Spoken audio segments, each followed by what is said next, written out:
Who runs the world? You know, and you guys know the rest of the song, right? But that is amazing. That is awesome. Make sure you guys grab the bags here that are on stage. Also, we've got about 10 minutes before we get into our next session. So that does give you a great opportunity right now to network, connect with someone that you don't know, and then also make sure that you have an opportunity to grab a bag and take that with you as well. There's some great information in there. I believe there's a book in there along with some other goodies also. So make sure you take advantage and have that opportunity. As I mentioned, we've got about 10 minutes before our next session comes in. And next up, we're going to hear from one of our gold sponsors. The section is sponsored by our gold sponsor, Automotive. And we're going to be talking about the future of automotive retail. So you don't want to go anywhere. You don't want to miss that coming up. Like I said, that's coming up starting at 11 o'clock, so about 9 minutes from now. And we're really going to dive into what the future of automotive retail looks like. Because obviously, as you know, we're kind of getting at this point where we're coming post-pandemic, and there were a lot of changes that came into play that all stemmed from the pandemic. There was a lot of pivoting that had to happen, a lot of innovation, and a lot of creative changes that we've seen at our dealers. And so we want to highlight that and see maybe project even out where we're going to be going next, because that's kind of the question, right? With our EV emergence and some of the things that we've seen in our sales process changes, even in our service department changes, we really need to get a pulse on where we're going next. And so we're going to talk about that, like I said, in about 8 minutes. But in the meantime, please, right now, take this opportunity,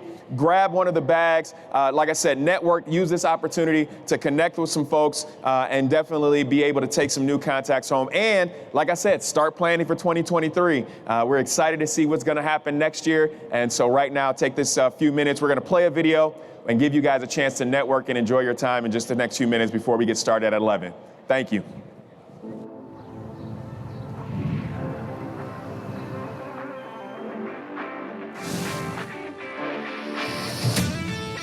Today is Sunday, March 13th, the final day of NADA Show 2022 in Las Vegas. Let's end this show with a bang.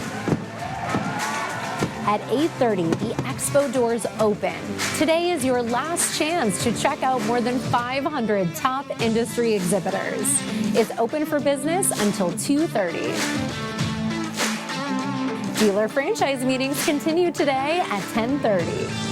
Also starting at 10:30, workshops, the exchange, and the Distinguished Speaker Series are open. The NADA live stage is still open, and some of the best guests and experts are on the schedule for today. It's a great place to sit and take a break and learn something about a timely topic at the same time.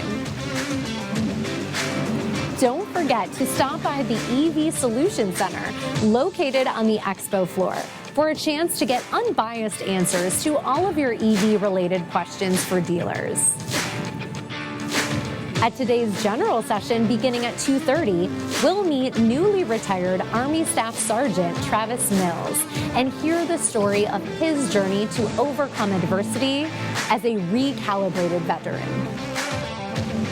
We've still got more workshops and exchange topics happening on this last day of the NADA show, so be sure to take advantage of all of the topics being offered. That's what's happening today at NADA Show 2022. For details on times and topics, check the NADA Show app or consult the online schedule at nadashow.org. Now let's take a look at how NADA works for dealers throughout the year.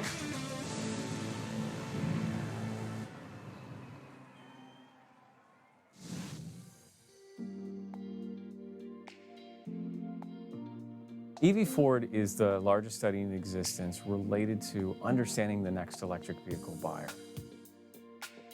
And it's really about not talking to electric vehicle owners or asking people who have basically self-identified as being interested in EVs, but it's really about identifying those next EV owners and understanding what they want and need as it relates to vehicles.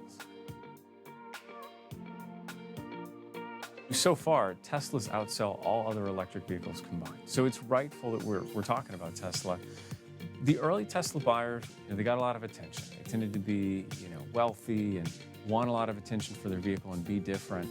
Interestingly enough, in areas where electric vehicle sales are highest, we're already seeing with Teslas, for instance, Now most Teslas are getting sold to people who are much more average. We're seeing more nurses, more teachers that are buying Teslas. And so the perception of what Tesla was is even changing within Tesla. But especially when you go and focus on other electric vehicles, you really have to shift the mindset that the image that we may have of a Tesla owner is really not who these people are who are buying electric vehicles today and will be in the next few years.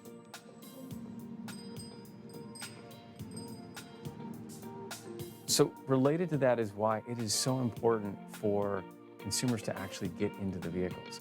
We find that the single most important piece of information when we tell consumers, okay, look, imagine that you're going to be in a world where you are going to end up driving an EV, or that's an option for you. What's the biggest piece of information you want? And far and away, it's, well, I'd like to drive it. I'd like to actually test drive it. And interestingly enough, that's also tends to be the biggest selling point of an EV. So it's interesting that on one hand, that's where people seek to really learn about the vehicles. And at the same time, it's an area where EVs do very, very well. And when people get in them, we tend to hear more often than not, people say, that was a lot more exciting than I thought. It also was a lot more normal than I thought. I figured it'd be like driving a spaceship, and instead it was just like driving a normal vehicle. So getting those butts in seats is just a critical way to convert people to being at least open to an EV.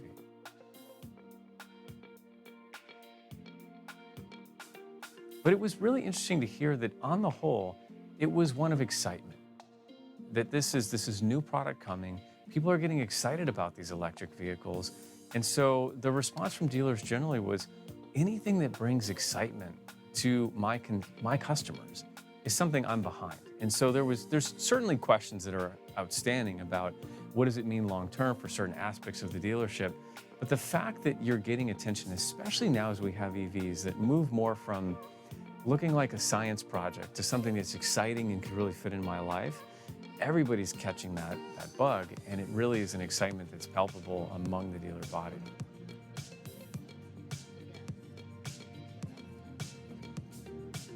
We really found that the dealership model, the traditional dealership model, it's been around for a long time. It's been refined, it's evolved during that time. And we shouldn't be surprised, it works well. It's for most people, it's their preferred way to buy a vehicle. They like being able to speak to a human being. We know for most people, outside of buying a home, it's the biggest purchase that they do. The idea that would want to be handled completely virtually is just, for most people, is something that sounds so against what they would really like to do. So they really like that they can have a relationship with someone, they can go see the vehicles, they can experience them. If they need service, they can go there. And we found satisfaction levels were actually quite high with the dealers that they shop at and their desire to go back to a dealership. And then we found that actually the highest satisfaction among all the groups was among our under age 35 group. Related to our dealer deep dive, there were a few key takeaways for OEMs. And that was really that the ideal approach to attract EV buyers is to work hand in hand with the dealers. Part of that is that the consumers just want to use the dealers. They want dealers to have a role in this. When we look to this next generation of EV buyers, they want dealers to be part of the process. Dealers are going to need support to be able to serve the needs that these customers have, which are different from what has traditionally been about, tell me about the vehicle itself, or tell me about financing. They're going to come with lots more questions about how the vehicle works and charging and all those different things.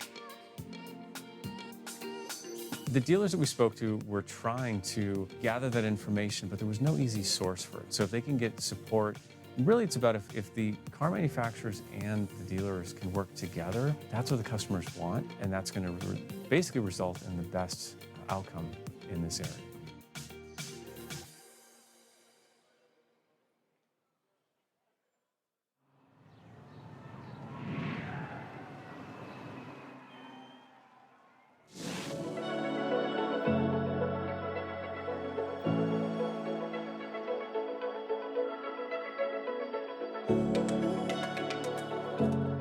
We're here at the auto show, and we're asking folks why auto shows matter, especially to dealers.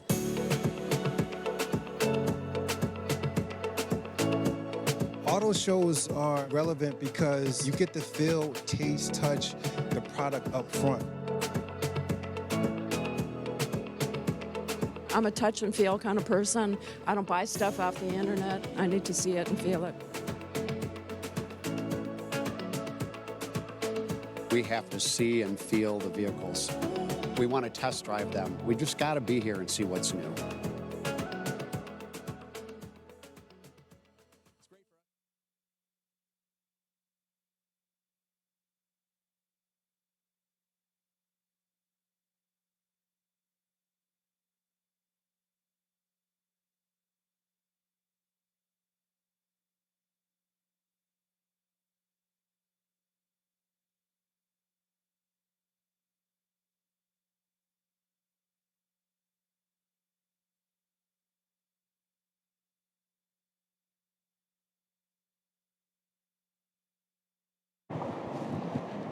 All right, guys, we are back. Like I said, we're going to keep this train rolling on this fantastic last day. I like to call it Sunday Fun Day.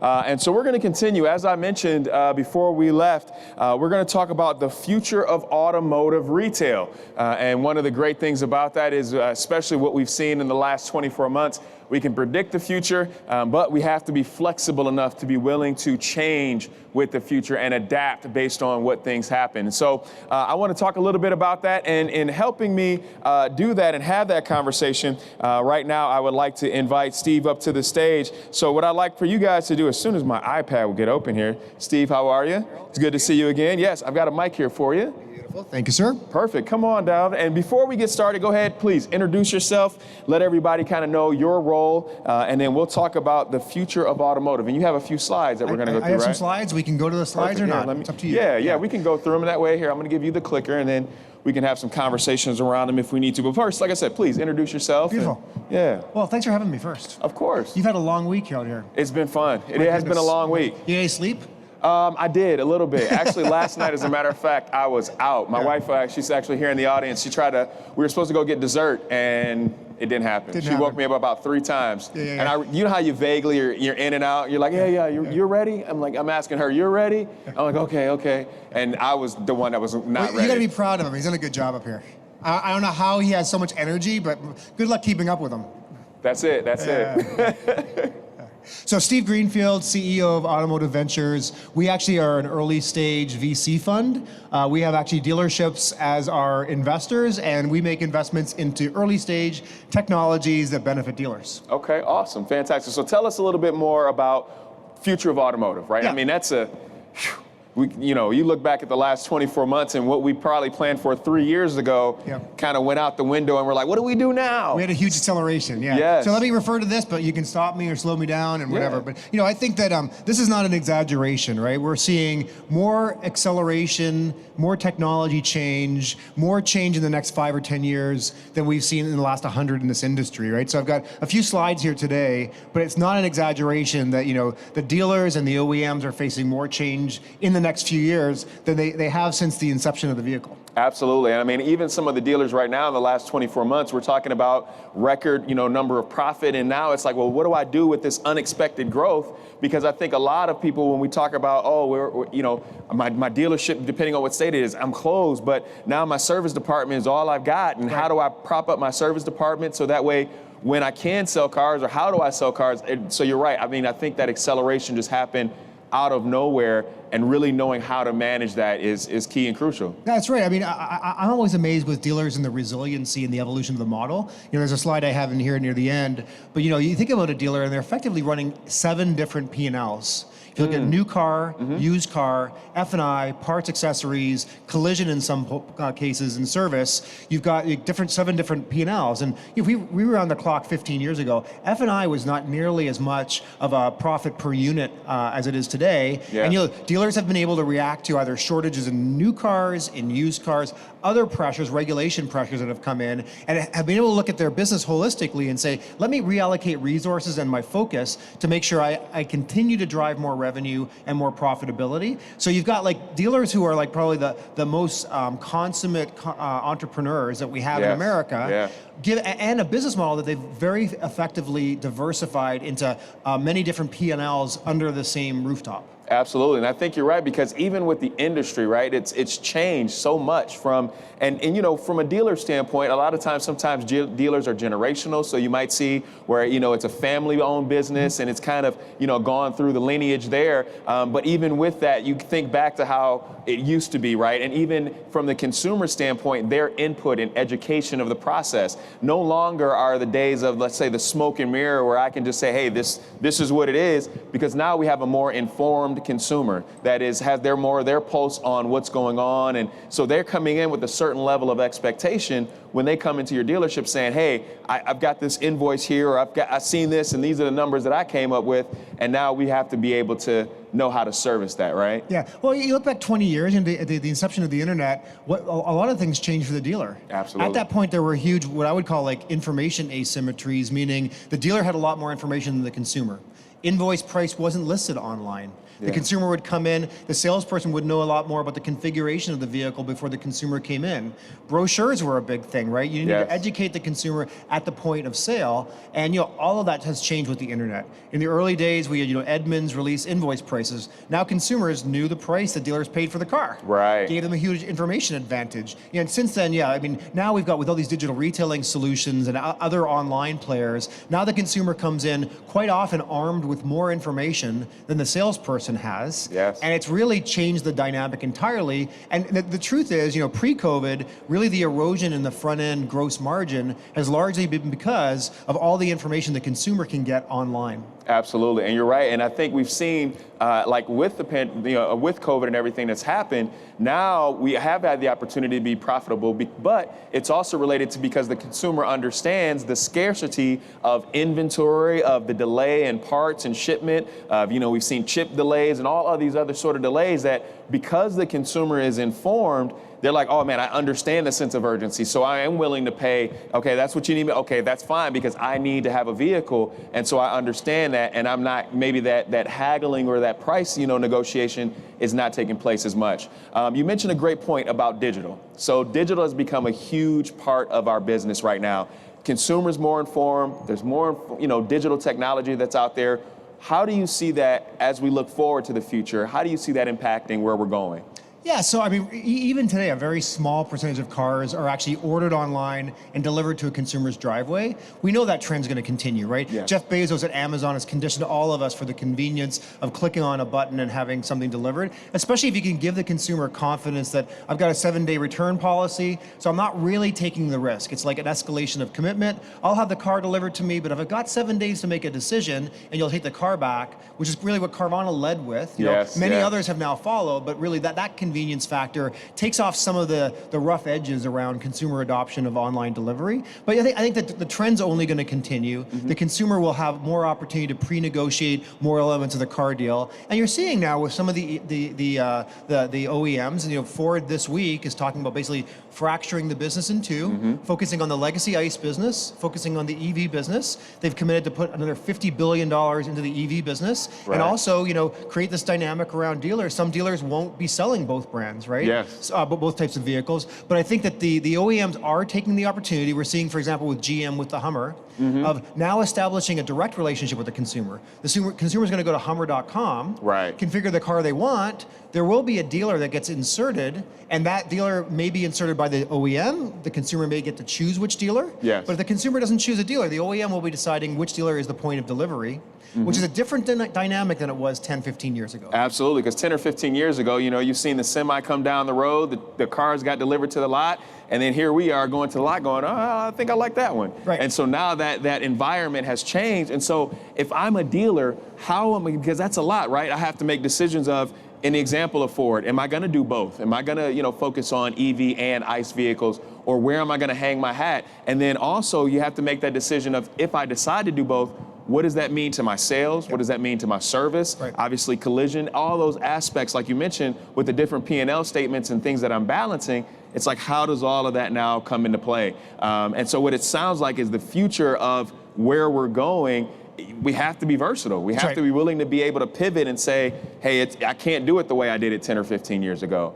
So what are some things that you think dealers are going to need in their toolbox in order to kind of get prepared future and what's coming? Yeah, well, let's start with service. You mentioned service. I mean, what we know about EVs is a lot fewer moving parts, right? On an ICE vehicle, an internal combustion engine vehicle, you've got about 2,000 moving parts in the drivetrain, including the engine, transmission, et cetera. On an EV, the equivalent is 20 moving parts, right? Wow. So the cars are much less complex, much less parts to sell afterwards, aftermarket, but also the service interval is a lot longer. Think about an EV. You don't need oil changes. Yeah. There aren't spark plugs to change. So the service intervals are going to be very, very long. So whereas the dealers were able to see the consumer much more frequently to work on their internal combustion engine vehicles, those service levels will be longer. You know, we see by NADA numbers, at least pre-COVID, 52% of a dealer's profitability was from parts and service. Wow. Well, that dynamic is going to change as more EVs come into the ecosystem. Yeah. The second thing is the dynamic that's changing is the cars are now hooked up to the internet, right? You've got cars that are connected, Yeah. and as a result of that, more and more of the updates can be pushed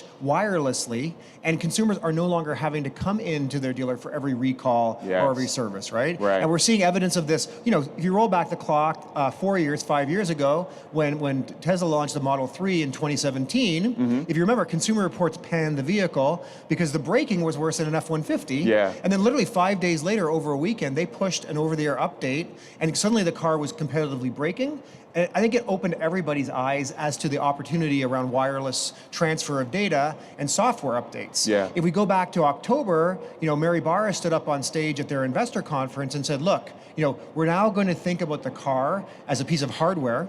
And we are going to start selling software on top of the hardware, not dissimilar from an iPad, right, Yeah, or an yeah. iPhone. And you know, at that conference, she talked very openly that you know today GM generates about $2 billion a year from subscription services, all OnStar. Right. You know, by 2030, they plan to be generating 25 billion, so more than 10 times more revenue from data services. Yeah. And what will those be? OnStar insurance. You may elect to buy insurance from the OEM based on your driving habits. You may elect to pay a little bit more per month to unlock more horsepower in your car. Right. Say you drive a two-wheel drive car, but it's enabled to be a four-wheel drive car, and you're taking a trip up to Colorado, and you need to unlock four-wheel drive over a weekend, you may be able to pay for that ad hoc. Yeah. In-cabin experiences will change, et cetera, right? So we're gonna see a new world where, you know, the consumer is able to put down the credit card and you know, as quickly as they can innovate new software to push to you Yes. over the air, you'll be able to unlock those features in the car. The big question will be like, will the OEM share with the dealers? And what role will the dealers play that, you know, 3 years after you buy your car, you want to unlock more horsepower? Are you dealing with the dealer? Are you dealing with the OEM? Who owns the customer? And that lifetime value of the revenue you pour in, how will that be apportioned between the OEM and the dealer? And I think the truth is, time will tell. Yeah. But we'll see it. It'll probably be very different for different OEMs and dealer bases. And I agree. And I think too, you know, when we look at the dealer role in that, because that's a great point you mentioned, because, you know, we've all been involved in that from a dealer standpoint where a customer comes in and they try to do the update or they try to understand. And, you know, there's going to be that percentage of customers that just don't get it, right? Yep. And so I think what dealers have to realize is that instead of thinking of it as a service of, hey, here's the part, here's what I'm fixing, I'm going to get you up on the hoist and get the wheels off and boom, you're on your way. It now becomes more so of an advisory role, right? Where I'm going to be there as your dealer, as that person where you know, like, hey, if I can't figure this out, or maybe if I'm a little bit intimidated, I can go to my service bay and have a technician that understands and knows and be able to walk me through it. Because I think we're going to start seeing where, as opposed to it being, you know, our consumers relying on the dealer for the mechanical part of it, it's really going to be more so for the intellectual part, right? Of being able to say, hey, I get that I can unlock these things, but I don't know how it works. It's kind of like how Apple does the Genius Bar, right? They call it the Genius Bar for a reason, because when you go there, you're like, hey, you're the genius. Help me. Figure this out, right? Yeah. And I think our dealers have to be aware that, hey, maybe your role is going to change, but that doesn't mean that your service has to change. It just means you have to kind of change the approach. Well, it's a good point. You know, I wrestle with, are all these changes good or bad for the dealer? Absolutely. I think net, it's about neutral in my mind. So for example, so we know the cars are getting much more complex, right? Cars are getting more expensive. There's more electronics in the vehicle, cameras, LiDAR, sensors, et cetera. You know, you get a minor fender bender now, and it can cost you thousands of dollars, right? Yes. The threshold for total loss is increasing because the electronics in the bumper are so complex and so hard to repair. So while yes, the service intervals will be longer on these vehicles, I think they'll be more reliable. I mean, the counterpoint is that right now, if you look at data, about 70% of consumers defect after the warranty period. Yes. So they start going to an independent repair shop because the perception is, oh, it's cheaper. Right. Right? Which not is not necessarily always the true. case. Not Yeah. always true. But I mean, I think that in the future, you're going to own a car that's going to be very, very complex. And by the way, the training for the technician and the tools to work on that car, the independent repair shop isn't going to be able to buy for every single permutation of car. Yes. And you're going to be, I think the loyalty back to the franchise dealer, even after the warranty period, is going to be much higher. So I think that 70% that we see today is going to come down substantially, which means the lifetime value to the dealer is going to be much higher because the car is more complex, and it's going to be beyond the ability of an independent repair shop to work on these vehicles. I think you're absolutely correct, because I even thinking about, and we've talked about Apple and using that analogy, right? If I crack my Apple screen, right, even though there, maybe a screen repair shop on every corner, my confidence level in going to Joe Schmo screen repair versus taking it into an Apple store where they say it's certified, it's going to be this. I do feel a lot more confident taking it back to the manufacturer as opposed to someone else, doing that. So I think with our consumers, we're going to start seeing that with the future of what's going, because the cars are going to be becoming more complex. And for a confidence level in consumer, I would anticipate, hey, instead of me taking it back to somebody else, I'm going to take it back to the people that made it, because they should know best how to repair, how to fix, or how to intercede with whatever I'm, experiencing. So, and what about, so we know the traditional, like you said, every 3 months, there's a scheduled maintenance routine.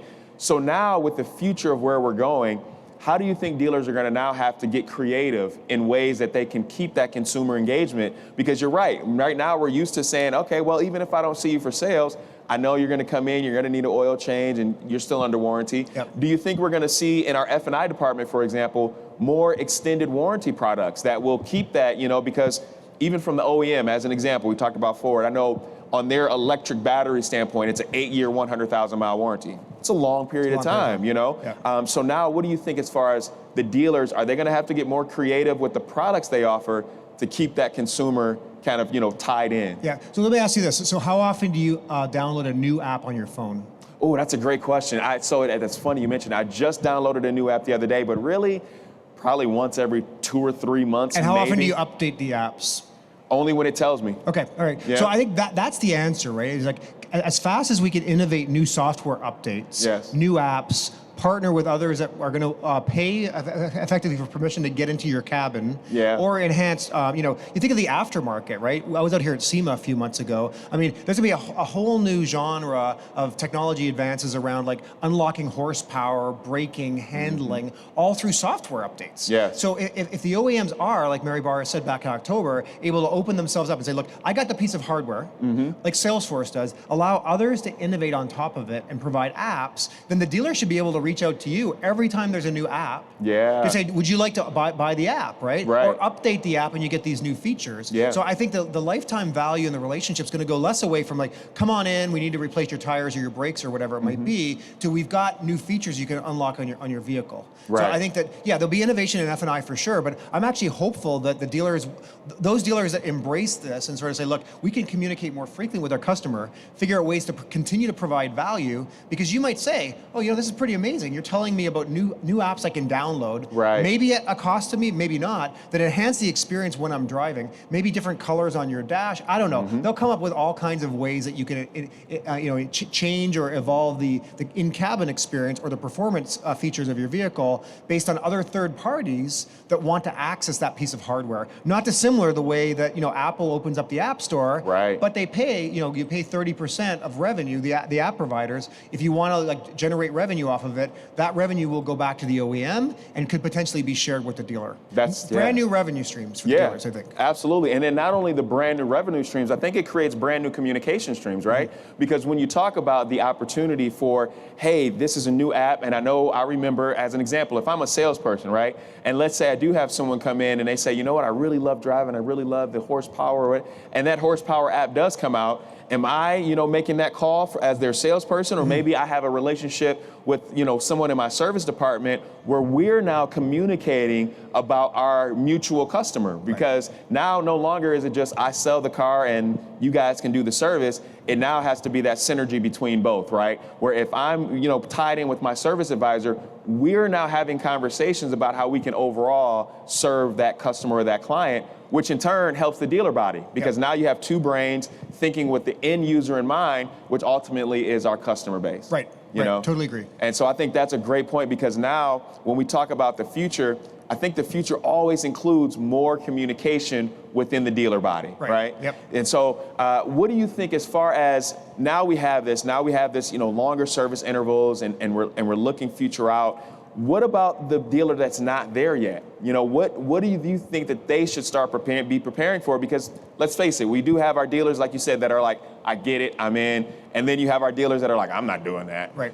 So how do you see those roles? Maybe those guys that are stuck in their ways, what do you think some of their challenges are going to be, or things that they maybe need to start anticipating for now? Yeah, so I've always empathized, this is my 22nd year coming to NADA, I've always empathized with dealers that walk into that hall and try to make sense of it, right? Right. It's not organized in a way that all the CRM players are in a row. Yeah. And I go in there and I hear a lot of sales pitches, and dealers notoriously turn their badge the other way so they can't even read the badge. Yeah. But because they get inundated, right? So how do you sort through that and make a decision about technology choices? And you've got a lot of dealers that are true students of the industry, yes, and they do their research ahead of time, et cetera. But back to this slide, I really think this pace of change is going to get overwhelming really, really quickly. Mm-hmm. It's going to mean that the dealers are really relying on a better quality employee to make sense of all this and understand this and task their employees with owning all this. And then I think the OEMs are going to have to help as well.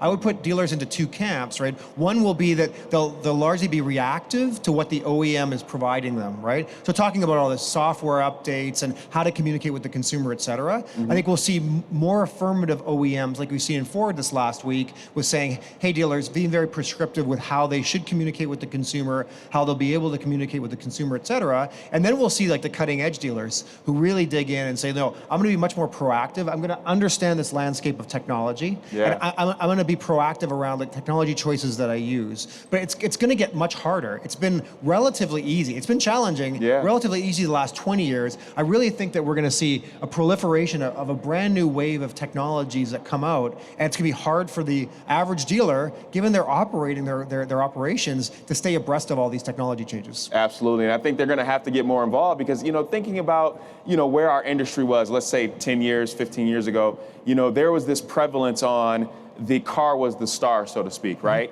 Mm-hmm. I think anybody that spent any amount of time at a dealership from the sales standpoint, they've heard of the walk around, right? And so you take the consumer around and you're walking them around and showing them, oh, you've got heated seats and you've got this cool feature and all these.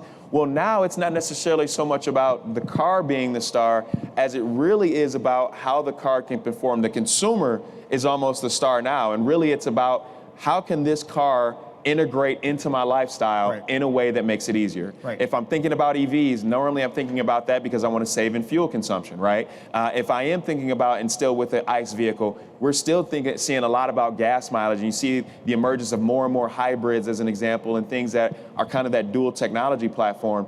So do you think, in your opinion, maybe the dealers, instead of going with that, hey, car is the star standpoint, they're going to start doing things and say, hey, you want questions about, apps in? Well, come join us this Saturday, kind of like a Cars and Coffee, right. Where now the dealers can bring in consumers based on education as opposed to hardware. Yeah, it's really clever, actually. I hadn't thought about this before, but the way you position it is so I think of your iPhone versus mine. Yeah. It might have been the identical iPhone at the point of purchase. Right. But now your iPhone has evolved into a totally different iPhone than mine. The experience is different, the way you set up the customizations, the apps that you have, it's the way you interact with it. Mm-hmm. So while the OEMs will be selling the same vehicles to consumers, given now they're going to look at it more like a software product, the consumers are going to have very different experiences. You walk into one Toyota Camry, and I get into the next one, and it's going to is this the same car? Right. The in-cabin experience is totally different. So I think that what you're proposing is very insightful. The dealer should offer almost like a Genius Lab. Mm-hmm. Come back monthly, quarterly, however often you want. We'll let you know what other features are available,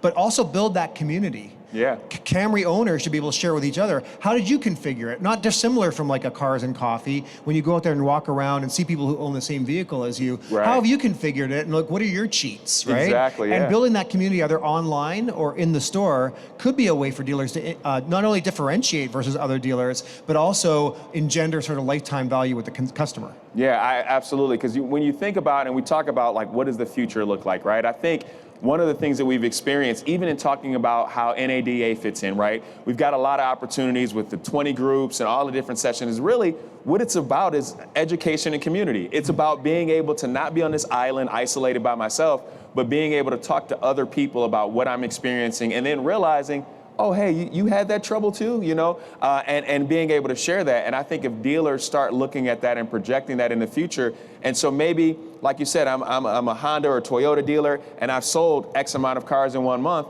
Now I'm giving all those new owners that bought cars in December, hey guys, come back in February, we're gonna have a new owners meeting. Right. And then now, if you continue that, you're consistently getting a touch point where now you have, you know, your new customers that are still coming back every 3 months, and you're gonna find that more and more people are gonna come back at more sessions because they may get it that one time, but as we all know, we do it once and then forget it, and then we have to stumble through it again. And so I think that's a great opportunity for them looking at future, is that, hey, you might just become this information hub more than it used to be just, all right, we got your part in, come in, pick up your car, Yep, right? You know? No, in a world where consumers' expectations are being set by the Amazons of the world, the Apples, et cetera. You know, we talked to a dealer yesterday, and for their new Hummer deliveries, they're literally covering it.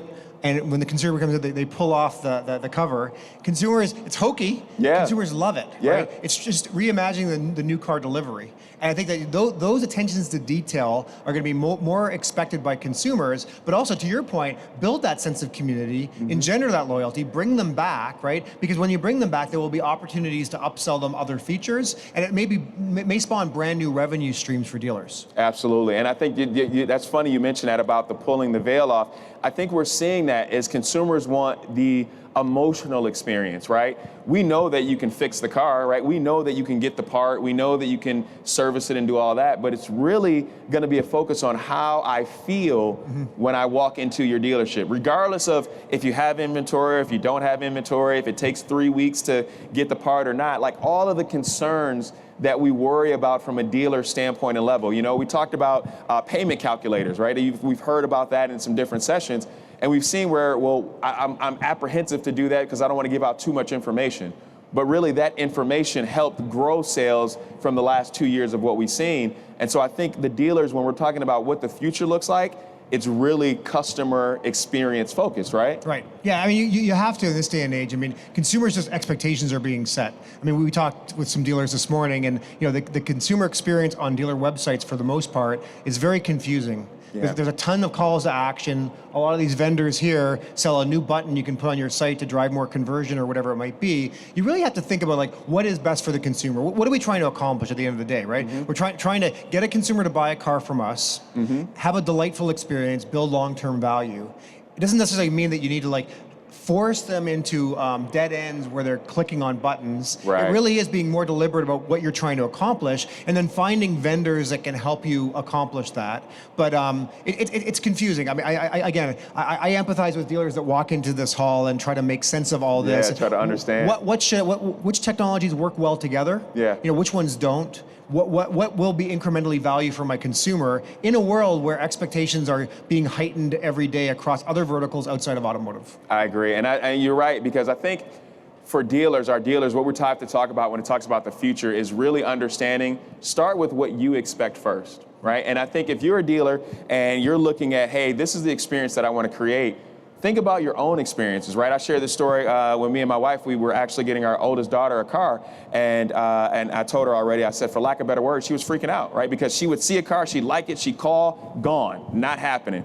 And so it got to a point where you can get overwhelmed with your experience as a consumer. So if I'm a dealer, I have to think about, I'm a consumer too. So what do I want to see and people to experience in my dealership? And ultimately, the dealer we ended up buying from, we called, the car hadn't even had pictures listed yet. We went and seen it. We had travel plans, negotiated. We told the dealer, hey, we won't be back until pick it up until this date. and the dealer was willing to accommodate all of the things that we had to, had going on. And ultimately, it made our experience good because we were able to say, hey, this is the vehicle, we found it, we're comfortable, we're confident. And like I said, even when we seen it the first time, it wasn't clean. By the time we went back, it was fully detailed, ready to go. And I think that's what our dealers have to look for in the future. Yeah, I mean, sales hasn't changed since the beginning of the dawn of mankind, right? Yeah. I mean, in terms of like over-delivering, do what you say and then over-deliver. Yes. So I mean, we can layer a lot of technology, but at the end of the day, I mean, a dealer who's very thoughtful, first understands what you need, over-delivers on that, will build and engender customer loyalty, we'll get the sale, but then keep you coming back. So I'm sure that this dealer now will get referrals from you because you'll be like, I had a great experience, right? That's not rocket science, and we need to find technologies that couple with the existing experience. But again, you got to start with like anticipating what consumers' needs are, what they're going to be in the future, and then work backwards into technology solutions that complement that. Absolutely, wonderful. Well, I know we've got about 15 seconds left here. Anything, I always call it my back pocket takeaway. Anything that you want the audience to know before we head out of here? No, just I mean, it's going to be increasingly important to stay abreast of technology changes. I think, as I said when I kicked off, right? I mean, the dealer model is incredibly resilient. I look at dealers effectively running up to seven different P&Ls, and you can shunt resources, revenue, and profitability around the dealership operating model as a result. There are a lot of changes coming, but I'm very hopeful for the resiliency of the dealer model going forward, but only for those dealers that are able to stay abreast of technology changes, because this pace of change is only going to accelerate. I agree with you. Well, Steve, thank you so much. I appreciate it. Steve Greenfield, ladies and gentlemen, thank you for your time. Appreciate that. And again, so